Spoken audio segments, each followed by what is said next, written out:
Okay. Um, so agencies, worldwide, whether it's, the European Union or the U.S. government, use this, willingness to pay and benefit cost analysis in particular. And this is different, right? So than income and employment stuff. So whether it's the National Park Service when they do their visitor spending analysis, uh, or the Forest Service, they do this, economic impacts, right? The income and employment that's generated. So that's different. Visitor spending is a cost to the visitor, not a benefit. So we're looking at, what are the benefits? How much more people would pay beyond what their cost is.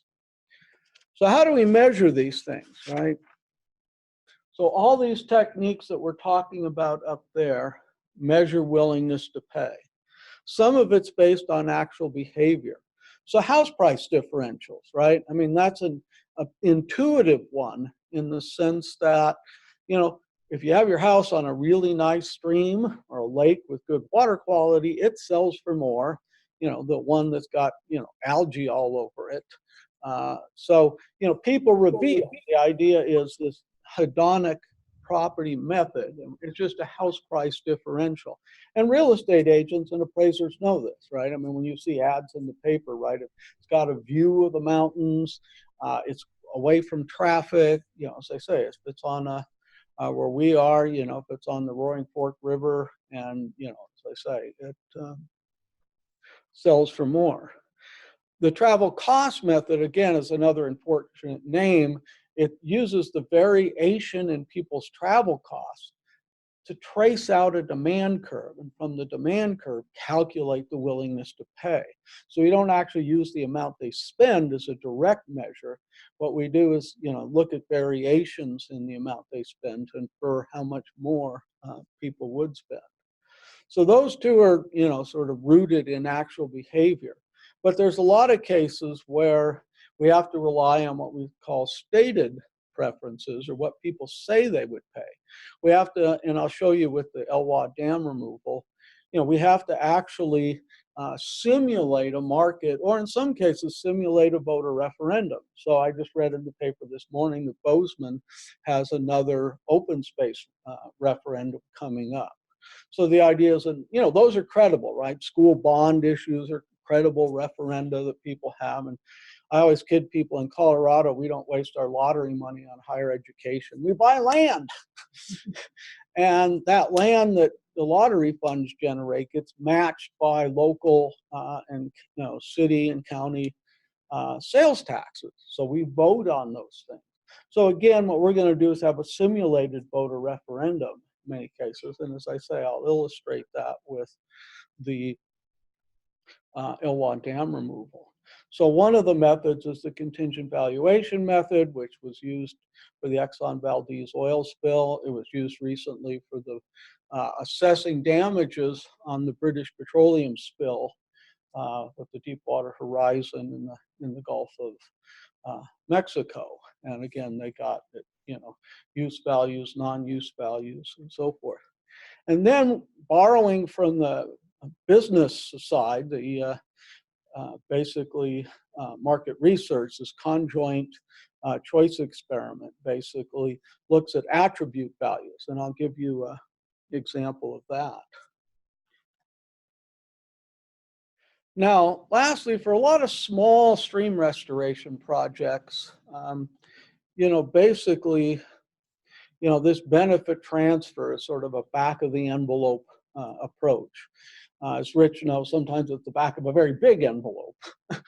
But the idea is that we're going to take the values from the literature and say, okay, well, here's our best estimate. We use the average or most similar site, right? And that's similar to what you do in biology in some cases, right? You don't have a field study where you need it, but you have a relationship, right, of how fish responded to in-stream flow or dissolved oxygen from another area. Okay, well, we don't have time to do an original study here on the Big Hole River, but we've got one on the Gallatin River. Okay, well, let's apply that relationship from the Gallatin River, on the Big Hole River. It's not ideal, but it's an approximation. So we kind of do the same the same thing. So I want to give you an example from the Elwha Dam removal that I did many years ago. So contingent valuation is valuation contingent on the information you give them. Now, I'm an economist. I knew enough biology to have kids, but beyond that, I have to rely on other biologists. So, that graph up there, which was in the survey booklet that we gave people, came from, fisheries biologists. So they gave me that information. I did some focus groups to, figure out the best way to portray that information. And like in a lot of situations, this is one level, then this is the future without, right? So in environmental impacts studies, we have a future with and a future without. So that's, there it is.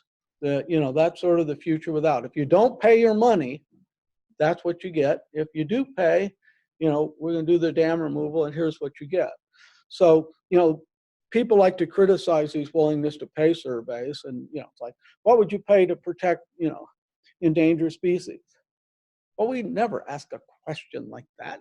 I mean, you've got to be very specific, like in this case, okay, we've got these species of salmon and, steelhead, and here's the increment you get. And then, we ask, sort of, in this case, it was a voter referendum format. So again, we've got the with versus without. So if a majority of people are not willing to pay, the cost of dam removal, the dams would stay in place. And, we put in these fish ladders. And, if a majority of people, agree to pay the cost, the dams would be removed and the river restored and fish populations increased. And then the dollar amount varies. And we had 15 different dollar amounts that people were asked. And again, we ask, would you vote in favor? Yes or no? And by varying those dollar amounts, did you have a question or? No, I'm just following you. Okay. This is the kind of curve we can estimate that looks a lot like a demand curve. And this is the increase in the that was the amount of tax increase, so the increase in annual taxes. And not surprisingly, this is the percentage of people down here that would agree to pay that. And so this has what we call internal validity. The higher the dollar amount people are asked to pay, right, the smaller the percentage of people were willing to pay that. And as you get, at lower and lower dollar amounts, more and more people are, higher percentage of the population. This is a logistic regression. So, right, these are just probabilities. And, those of you familiar, right, with lethal dose 50, right, it's the same idea. The dose is the dollar amounts we're asking people to pay. And so the median willingness to pay right here, where'd that go? God, I hate this cursor thing there.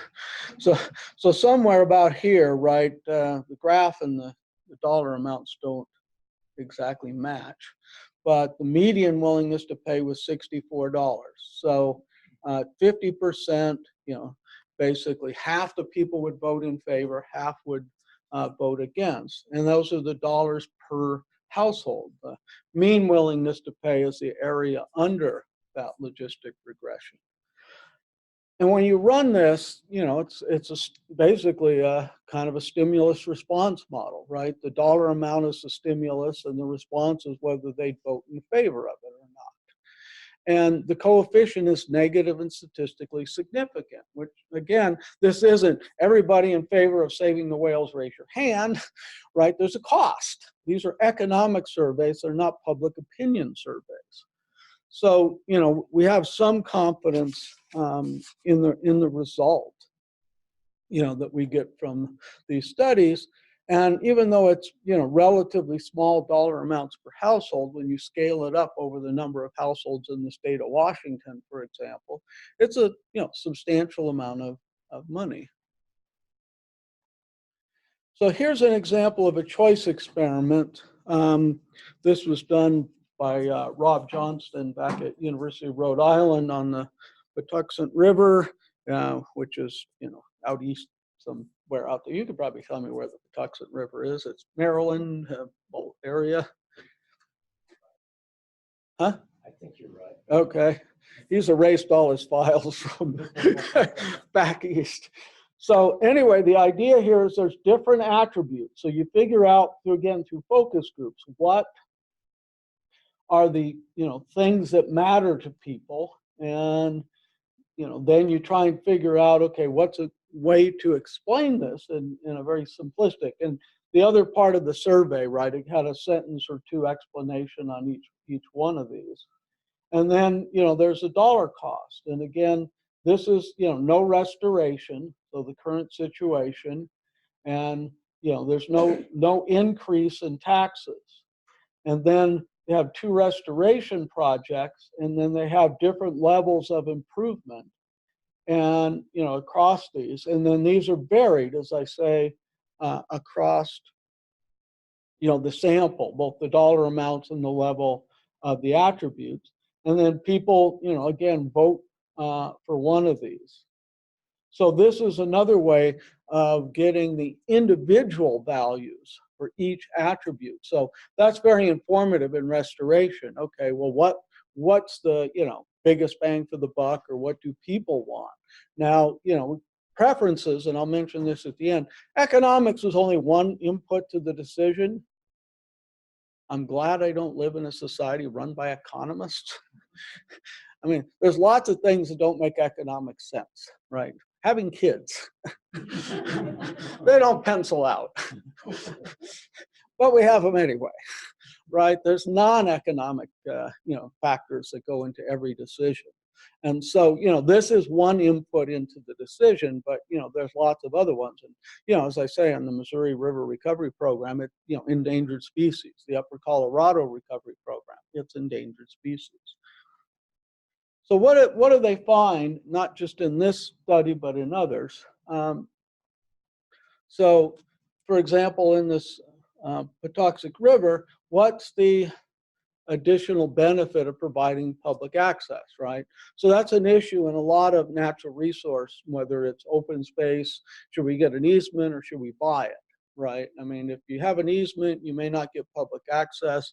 If you purchase it, you get, public access. Montana has a stream access program for a long time, right, that provides access to rivers in Montana for, fishing and boating. So, okay, well, what's the incremental value of that? Even so, you do the stream restoration, but is there an incremental value of providing public access? So, that does have a value. Minnesota had done one of these, for example, and there the issue was, well, should we do it immediately, or should we wait 5 years? And some of this has to do with, and Montana did this, I guess, with the bonding, right? Should we issue bonds and buy that land right now, or should we let the revenues accumulate and then buy the land later? Well, basically, there's a high premium for buying, for engaging in this restoration now versus in the future.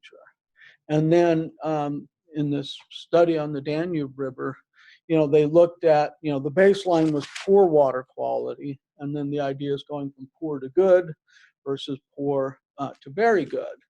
And then you can compare that to the cost, right? I mean, everybody wants to, who wouldn't want, be willing to pay for very good water quality compared to good. But then, okay, well, what's the incremental cost of doing the additional restoration? So when we looked at the literature, we came up with just a simplistic plot here of willingness to pay per household plotted against miles of river restored. And, you see something common in economics, which is sort of diminishing marginal effect, right? I mean, it's just like cups of coffee in the morning, first one, you kill for, the second and third one, okay, I'd pay something for, even if it was free, right? Look, okay, 5 cups of coffee, more than I can drink. So, in that same, principle applies to most goods, and certainly to river restoration. Those first few miles is worth quite a bit, and then additional miles is worth a little less. But we got quite a bit of dispersion, right? The R squared, or explanatory power, if this was a regression, is pretty low. So what explains some of this? Well, some of this has to do with, okay, where it was and what species it was. And then again, and this is, again, some of the limitation of economics. The Elwha Dam removal was like 70 miles of river, but, it restored it in Olympic National Park, for, salmon, one of the iconic species, right, in the state of Washington. The Grand Canyon, this was, some work that was done on not removing Glen Canyon Dam, but just restoring a more natural hydrograph down there by re-regulating Glen Canyon Dam, which benefited the humpback chub, and again, the riparian vegetation there, as well as, sort of once in a lifetime rafting trips. And the silvery minnow, I mean, there's a couple things there. I mean, it's a silvery minnow in the Rio Grande River, so it's, not as, sort of charismatic, if you will. On the other hand, you'll notice that the willingness to pay is not zero. That's one of the things, oftentimes a lot of endangered species debates are often, falsely characterized as owls, spotted owls versus people, right? Or fish versus people.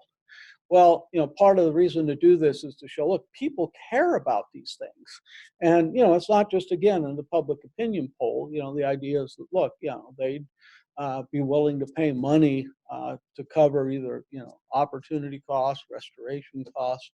And in the case of the Grand Canyon, the then Secretary of Interior, Bruce Babbitt, made the decision to re-regulate Glen Canyon Dam, even though the opportunity cost, right, the foregone peaking power from the hydroelectricity that was being generated at peak times, right, which has a great deal of value, right? We all go home and turn on our heat when we get home, or in this case, a lot of the power was going to Phoenix, and they go home and turn their air conditioning on full blast, and that has a very high value, but it had these adverse effects downstream in Grand Canyon. So Bruce Babbitt cited the study that was done in the record of the decision to pick the alternative that was the most environmental in terms of reducing the amount of peaking power out of Glen Canyon Dam.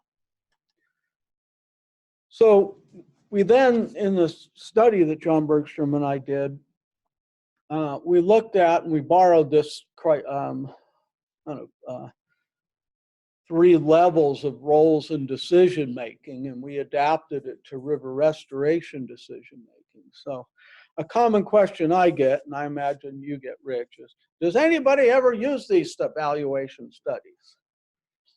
And I had to think about that for a minute and go, well, wait a minute. I did. That's how I got tenure. So they're worth something. But I mean, the idea is, do they get used in actual decision making besides the tenure committee?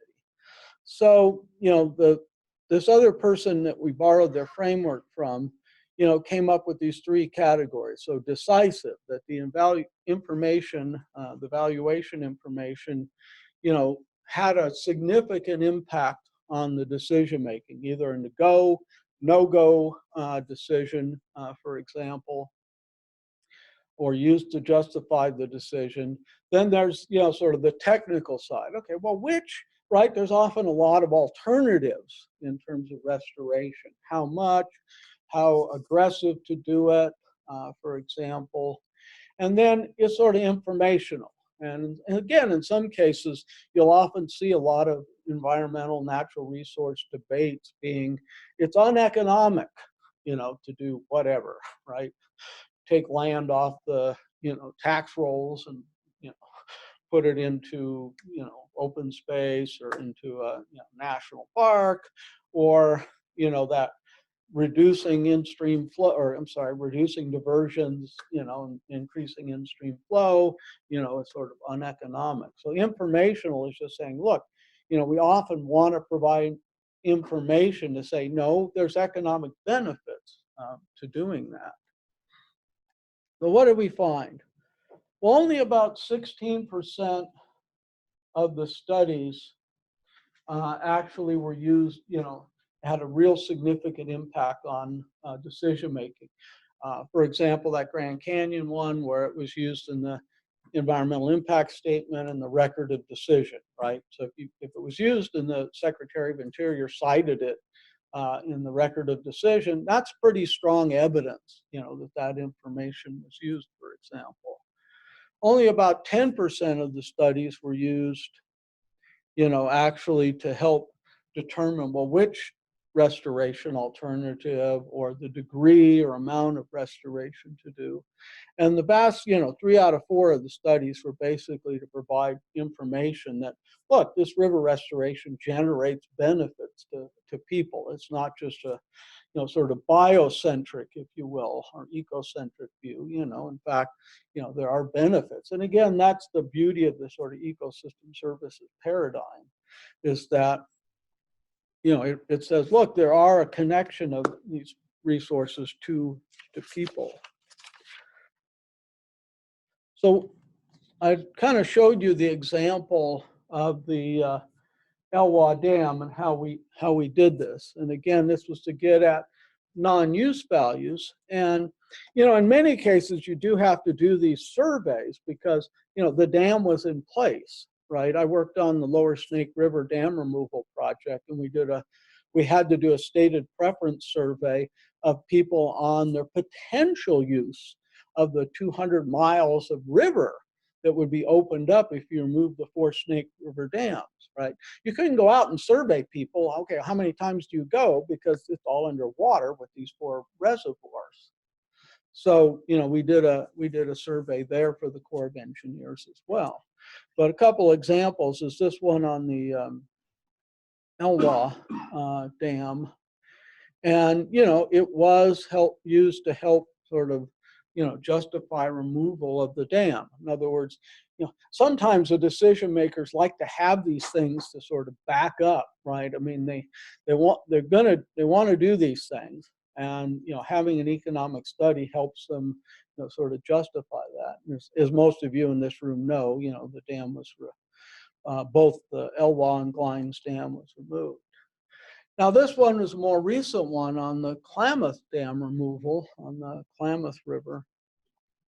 And this one was interesting because, again, the U.S. Bureau of Reclamation actually put out requests for proposals to, basically do this study.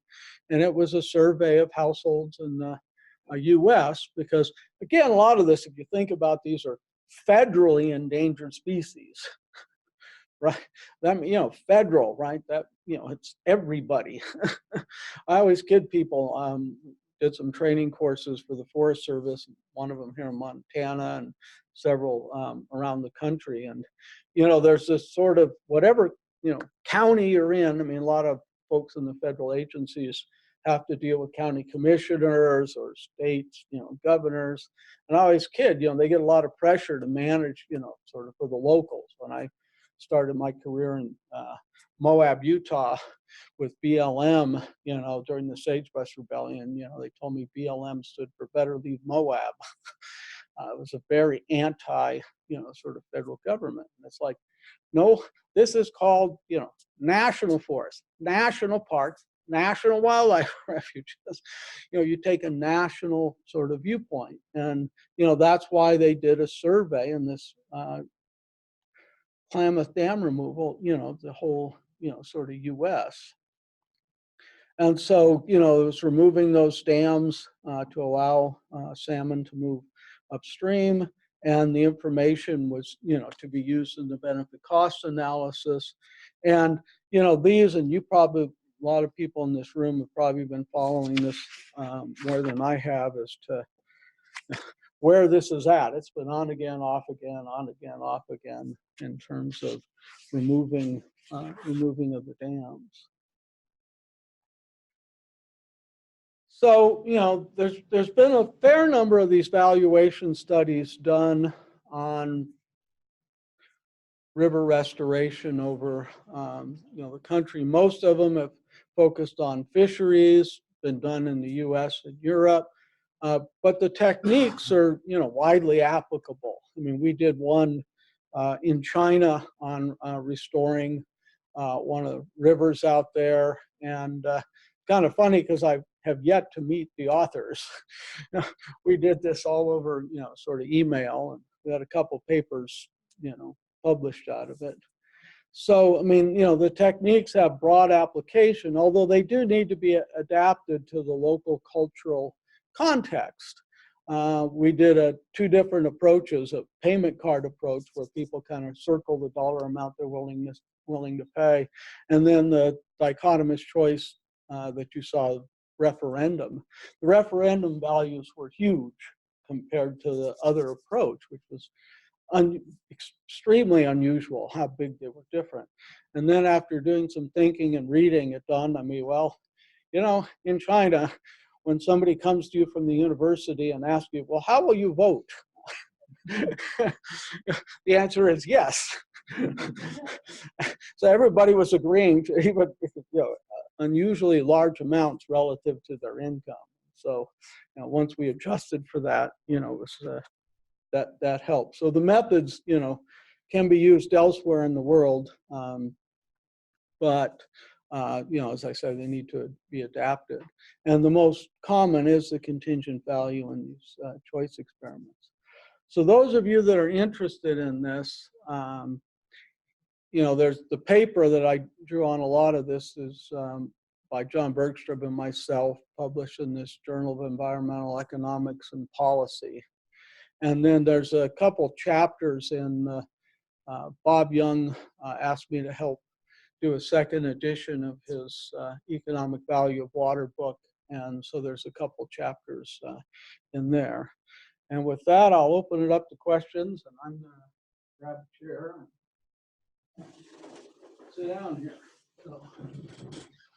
Well, I'd like to thank you first for your exceptional ability to choose examples that help people to come along. Just tidy local cases about the Bighorn, local rivers, whatever. I think that you're mentioning things that are widely applicable in many other places. So if I think of political questions, what do you think about assault rifles and so on? We see assault, we see these polls where people are going to say something. And I'm wondering to what degree you would be helped if you interpreted this polls with what people did. So I don't know what your junk mail looks like, but mine says, will you contribute $1 or $3 or whatever? It seems to me that there'd be a lot of additional information as to what you would, not what you would pay to do it, but what you pay to try to influence your senator. And then a similar thing would be that if you were analyzing such data, it might be useful to know what the income of the person was. So you proposed splitting out what I said I cared about and what I could actually contribute. So you might be able to look at that data and see, might be able to relate it in some way to what people are actually giving. Are the political parties analyzing this data in the same way you are? No, not to my knowledge. I mean, I don't do that kind of. I had a student, one of my PhD students, actually went to work for doing a lot of this kinds of stuff for campaigns and things like that. But Yeah, I haven't. I mean, one of my early studies that I did on the Mono Lake, providing water into Mono Lake for the grebes and phalaropes and the different birds, we got people, indicating they'd pay several $100s. And so, one, we always ask income and we check it, against income. And, most of these dollar amounts that people say they pay are relatively small compared to their income. But we do screen for that to see if somebody that, has a very low income agreeing to pay a very high amount. But there in the Mono Lake case, there was the Mono Lake Committee, which was a single issue environmental group dedicated to Mono Lake. And so I asked Martha Davis, who was the executive director at the time, do you actually get contributions, very large contributions similar to what people said they would pay in the survey? And so she went, back in their books. There was a pretty good correspondence. I mean, they had people, writing checks for $200, $300, $400, $500, $700. So I felt, pretty good about that. But we also have to recognize actual donations have a, sort of free riding, what economists call sort of free riding effect. How many of you, watch PBS? How many of you donate to PBS? Oh, okay, good. She donates and she doesn't even watch. So, I mean, I, don't donate to PBS. I mean, I only need so many Big Bird tote bags.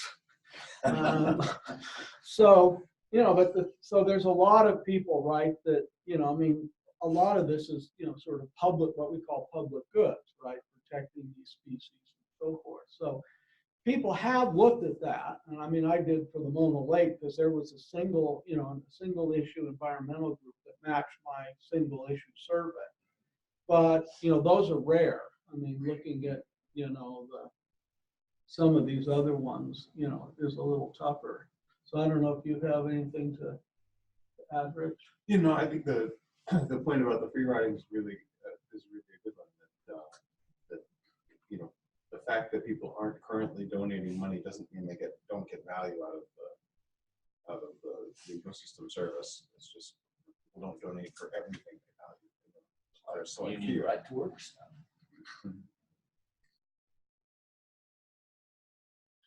So I think one of the most influential papers that I've read is the paper called Conservation in the Dark, a survey done in Australia about how frequently peer-reviewed literature is used to make decisions, and it's frighteningly low.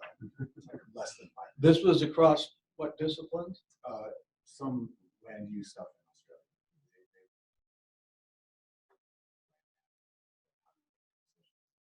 Then I saw your chart up there, how you split it out.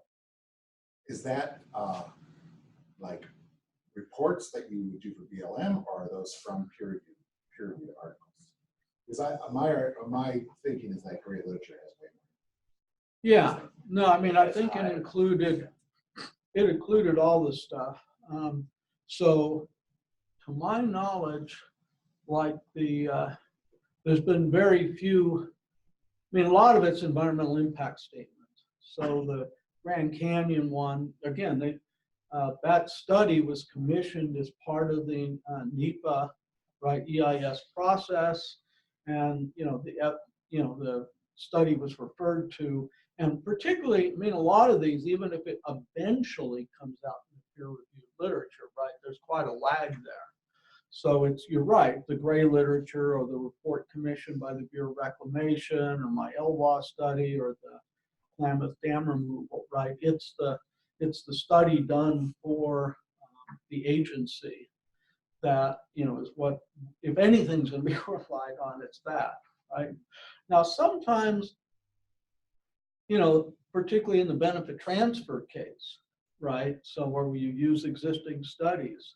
So sometimes agencies, and EPA does this a lot on its regulatory impact analyses. It keeps, regardless of the administration's in power, they often say, oh, well, we don't have time to do an original study, or it costs too much money, or in the federal government sometimes getting through Office of Management and Budget to get survey clearance is a cumbersome, time-consuming process, longer than doing the actual study. And so in many cases, yeah, they use the existing literature. Most of the existing literature that they like to use, if it's available, is peer-reviewed. So that has a premium, if you will, on it. So if EPA, for example, can rely on peer-reviewed studies, then in fact that makes a stronger case for them to say, okay, these values are credible and are solid. So in that sense, they do. I'd say with this benefit transfer stuff, agencies, as I say, EPA in particular, the Forest Service, when we did a lot of research for the Forest Service, we cataloged these values, and then they used them in what they call the Resources Planning Act values. Are there ever post-restoration validation studies done about the valuations? No, it's pretty rare. I guess the one, question, I don't mean to be facetious or mean. I mean, do they do post-restoration studies to see if the biological or fisheries responses? And you're shaking. They do? They do a lot of that. Oh, good. They do, but they don't take it to the extent that they should. They go out and they'll restore it. It looks great afterwards. It looks like they have that. They actually then go estimate how many fish are there. That's a much rarer sort of thing. But and as we move into adaptive management, right? I mean, that's what they're looking at on the Missouri River Recovery Program. This is sort of adaptive management. And so monitoring, right? I mean, and there's different levels of monitoring. The first level and the most basic, right, is did you do it? Did you do as much? And and then like you say, did the vegetation, take root literally, and is it thriving? And then, okay, now what happened to the stream temperature if you're putting in vegetation shade? What happened to the bird population if it's riparian? That partly because of the lag involved, right? I mean, you're ready to move on to another project rather than studying those things. So I know economists rarely, I don't know if you know of many, ex post studies that are. Well, I think that more kind of the ones I can think of are more kind of the ones where there were surprises. So, for example, there was a river in Pennsylvania where they did some acid mine drainage remediation. A river that nothing was living in beforehand, and so they did the acid mine drainage remediation. Fish came back, and the surprise was that all of the landowners along the river who had not been really using their land, suddenly they had really valuable streamfront property, and they sold their land. It all got developed into fishing camps, and what had been a fairly easy access stream became a very difficult access stream because all these people who built their fishing camps wouldn't let anyone on their property. So in the old days, beforehand, when it was a worthless stream, no one cared. So the idea that this was going to create a lot of services, it created a lot of services to a very small number of people. So those kinds of surprises are interesting. You could argue from Floyd's perspective. He says that opportunity access is necessary for service providing, right? So if you remove access like they want to do in Montana, then you might as well have it. No, because no one can fish out there because everybody's a couple, right? So we don't want to do that. yeah. So with the current, I don't know, movement is probably the wrong word, but the current conundrum of wondering about alternative facts and the mistrust of science and mistrust of government facts and figures that are coming forward. How might that affect doing evaluation studies from an economic perspective? In other words, will people get confused in terms of what the facts are, or will it be more difficult in the future to do those kinds of studies? I'm trying to think. We did one on migratory bats and ducks, and I think it was. Oh, 27. Lose track of where I'm at. Trying to remember, we did this just recently. I mean, not that long ago, but I'm trying to remember exactly the timing. If it was before or after the election or whatever. So, trying to think if I've done any recently enough. I don't know. Have you done any CVM studies really recently? Where I had them in the field since the election. Yeah. Yes, but I don't know that that would show up, you know, and those kinds of sentiments would have shown up in the questions we were asking. I mean, we always get what we call protest responses that, you know, fit in categories of, I won't pay because the government wastes money. And we did this down in Puerto Rico, you know, 15, 20 years ago. You know, it's like, well, you know, even my friend that was born and raised in Puerto Rico, you know, a PhD economist out of the Forest Service, you know, the government's corrupt, you know, things like that. So, I mean, you always run into protest responses. I don't believe this program's going to work. I mean, that was one of the issues, like with the Exxon Valdez, when they're trying to prevent oil spills, right, and contain oil spills. People go, this, you know, this isn't going to work, right? So it's been a long-standing, you know, issue. I think, you know, it's predated all this, that, you know, you try through the focus groups to get something that's credible and believable, and you pick, like we did the bat study in the US and Mexico, and because of concern about corruption in Mexico, given the problems with having different tax systems, we ended up doing a donation. You know, that's how they were going to pay. So, I mean, sometimes you can try and work around, you know, some of those. It's less than ideal. But, you know, as I say, you get, you know, that's a, you know, a response we've gotten for, you know, sort of for decades. And I imagine if you interview people why they voted against school bonds, you know, you'd find some of the same, you know, sentiments, you know, 10, 15 years ago. But so that's a question I have about these survey first. The silverback minnow was like, what do you want to spend a bunch of money on minnow? Or why do you want to spend a bunch of money on a humpback chub, which is the same thing. It's a minnow. It's like, look, pinky, nothing fish. Right. But one is framed as free-flowing, a normative flow approach to have free-flowing rivers, or the process of free-flowing rivers reestablishing. And it was sold as that, and the chub will benefit, as opposed to you want to serve the minnow, which could have been framed a different way. You want to have a normative flow approach to. So the question was framed different ways, and is that why you have such a marked response in how much you're paying between the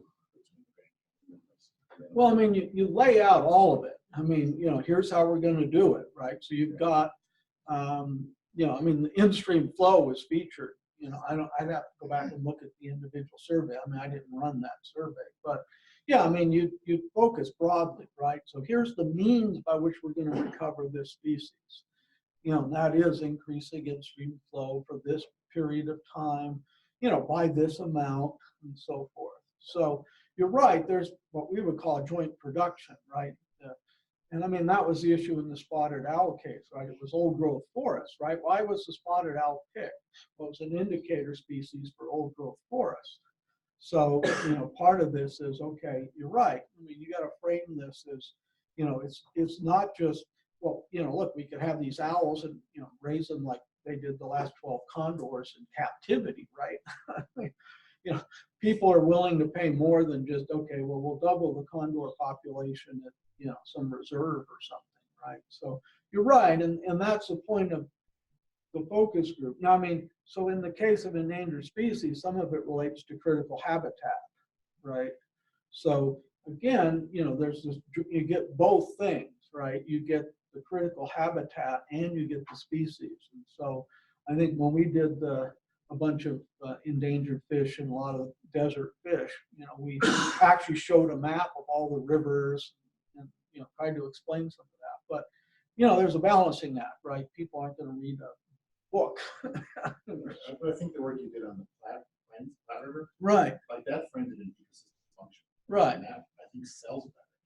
you sell the product. Well, and we're, you know, part of this is we're not trying to, you know, sort of sell this, if you will. I mean, we want people's values for these things. So we, like in the Mono Lake case, the LA Department of Water and Power actually reviewed the survey, you know, as well as the Mono Lake Committee, right? I mean, so in many cases, you're trying to pull a lot of information, particularly in a contentious issue, so that it's unbiased. We did one on a mine outside of Crested Butte. And we actually asked them at the end of each one of the in-depth interviews, who do you think sponsored the survey? A mining company, the county, I can't remember the other category. And, you know, they were all over the place. It's like, okay, we're good. They couldn't tell who, you know, was doing this. And that goes back to your issue of peer-reviewed literature. I mean, my goal was to publish these things in peer-reviewed journals, not to do advocacy research. So we're not trying to sell this. Sometimes we get people in focus group going, well, if you said this, you'd get higher values and more people will be willing to pay. Well, that's not the purpose. Are there like standardized methods for making adjustments to benefit transfer values? Yeah, there are some principles, if you will. So there's a nice book on a lot of these methods called the Primer on Non-Market Valuation. And that, you know, it's got how to do contingent valuation, how to do these choice experiments. And there's a chapter in there that Randy Rosenberger and I wrote on, you know, sort of, okay, here's every one of the chapters is sort of a basic, okay, here's a checklist of how you do these. And so there's a chapter in that book, and it's an ebook, and I think you may even be able to buy individual chapters. It's a second edition that they came out that way. So yeah, there are principles, you know, for doing that. I'm interested in the audience of your polls. So you said that when you're first starting out in the BLM that you had the Moab influence on you, and that you pushed the idea that it was a national problem. And it seems to me that it's important to decide what that is. And in my own case, I'm afraid that I think a larger Bears Ear monument is better, but the local opinions, I think, on that might be different than a more national opinion. Yeah, so a couple interesting cases. The Elwha Dam one, we did Clown County where the dam was. We did the state of Washington, and then we did the whole US. And so we had big enough samples so we could compare those. So when we did that in Jackson Hole, whether BLM should sell some of its scattered tracts of land along the Snake River. And so what we did was we surveyed in Teton County, we surveyed the rest of Wyoming, and we surveyed the rest of the US. And then the beauty is you can see both on the, you know, sort of preference questions, right, as well as the willingness to pay, how different they are. And so that works out nicely to kind of, okay, you know, it gives the decision maker, they're going to put maybe different weights on these different groups, but as an analyst, we've provided information then on these three groups. And there, surprisingly enough, there in the Wyoming Snake River case, there was pretty close alignment. Nobody wanted these lands sold. You know, basically, they wanted to keep them because they did provide public access. They were important for, you know, bald eagle nesting. And, you know, it was rafting on the river, and, you know, fishing and so forth. So, One more? Yeah. How do you conduct a nationwide survey? Mail. yeah, so historically, I've used mail surveys. You can use phone random digit dialing and then, you know, send out the survey. And then if you want, even conduct the interviews over the phone when they've got the survey. We're starting to use more internet surveys of internet panels. But you have to, again, you got to have recruited panels because every one of you probably receives, you know, if you rent a car, fly on a plane, stay in a hotel, right, you get a, you know, email thing. So we've used them, but I mean, when we give people the choice, we did one for the Park Service and one on solar panels, and we sent out an invite on email. Here's the survey on the internet. And then a week later, if they didn't respond, we actually sent them this, survey booklet. When they see a personalized cover letter with a return envelope and a $1 bill or $2 bill and a very nice survey booklet, that signals this is important. And this differentiates it from all the junk, email kinds of stuff you get. And so 80% of the people end up doing the paper survey, and only like 20% do the internet. And I'm guessing some of the people that do the internet wouldn't have done it had they not seen, this survey booklet, going, wow, okay, this isn't, 4 double-spaced laser printed pages with a staple in the corner. I mean, it's a very nice, survey booklet. So, I was wondering how. if some of you need to leave, feel free to go ahead. I'm happy to answer questions. I was just wondering how economists like yourself account for future scenarios like impacts of climate change on cold water fisheries, or like with the LWA example, if they're saying we remove this dam and now we have 600,000 fish, are you guys accounting for the possibility that our oceans collapse because of ocean acidification, or how do you account? Yeah, no, I mean, one way to think of this is think of it as an environmental impact statement, right? An environmental impact statement, they scope what issues are going to be addressed in the EIS and what things are outside the scope. So, yeah, I mean, so we take that same approach, right? You can't be looking at everything. So the biologists have to tell me, what the effects are going to be, whether it was the birds in Mono Lake or the salmon in the Elwha or whatever factors they take into account, I'm going to use. But, as I say, most environmental impact statements, there's a limit to how far out and how far they go. So. If you tried to study on private lands, restoration on private lands, because there's a lot of work that's done on the private properties. I mean, the ranchers nowadays, they're the people who are doing a lot of the work. All ranches are owned by rich people. So, have you tried to study what goes on the private? We've done stuff on CRP lands and the effect of hunting. We just finished a study a few years ago on upland game, bird hunting, waterfowl hunting, and deer hunting on private lands, particularly those with CRP and those without in South Dakota and North Dakota. So using there we but again it's hunters. Trying to think, we've done some stuff with. I don't do much with farmers. We've done one study with farmers on whether they would do soil sampling, for example, for environmental monitoring. Yeah, I mean, Bozeman probably has a half dozen companies that do stream restoration.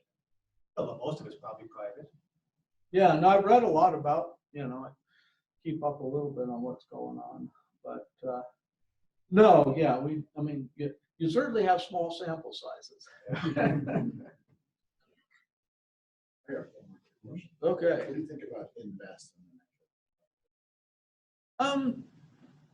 From what I understand of it, I'm not an expert in it. Much of this, a lot of these database kinds of things, the GIS part, right, the biology, the GIS mapping is really quite good. Where I get concerned is the valuation side, because they often do like dollars per acre. And for a lot of this stuff, carbon sequestration, that makes sense. For a lot of other things, it depends on how much human use there is. So a stream, that's in an area where there's a lot more people than not, right, is going to have a higher value. Sometimes they account for that stuff and sometimes they don't. In the case of recreation, when I was on a project with, there's a group called Earth Economics. They wanted to use dollars per acre for recreation. Okay, that makes no sense because different acres get a different amounts of use, right? An acre in a national park, an acre in national forest, state park, is a wilderness. So, there's values per day, visitor day for different activities, and then you've got to get the use estimates. So I look at some of those things on the valuation side, at least skeptically.